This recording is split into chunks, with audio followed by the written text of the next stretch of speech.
প্রশাসনের সব জায়গায় বিএনপির লোক বসা আছে। আরে ভাই, 17 বছর আওয়ামী লীগ দেশ শাসন করলো, আপনি বিএনপির লোক খুবই পাইলেন? আমি তো বুঝলাম না। 17 বছরে বিএনপির লোক মহিলা ভূত হয়ে গেছে, একটাও নাই। এখন আপনারা বলেন বিএনপির লোক প্রশাসনে বসে রয়েছে। এই সমস্ত কথাবার্তাগুলা নেহায়তি বাচ্চাদের কথা মতো বলতেছে। বাচ্চারা যেমন কথা বলে, আমি খাবো না, কেন খাবো না, খাবো না, আমি নির্বাচনে যাব না, কেন যাব না, যাব না, বিএনপি বসে রয়েছে। আর ভাই, বিএনপি কোথাও নাই।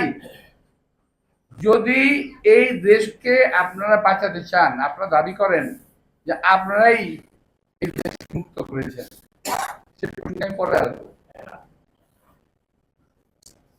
তা যদি হয়, আরেকবার দেশটাকে মুক্ত করেন না। দেশের প্রশাসনের বিভিন্ন প্রতিষ্ঠানের সচিবালয়ের ভিতরে এই দেশে যে শত্রুগুলো বসে আছে, আওয়ামী লীগের দালালরা বসে আছে, তাদেরকে কেন আপনারা বের করেন না?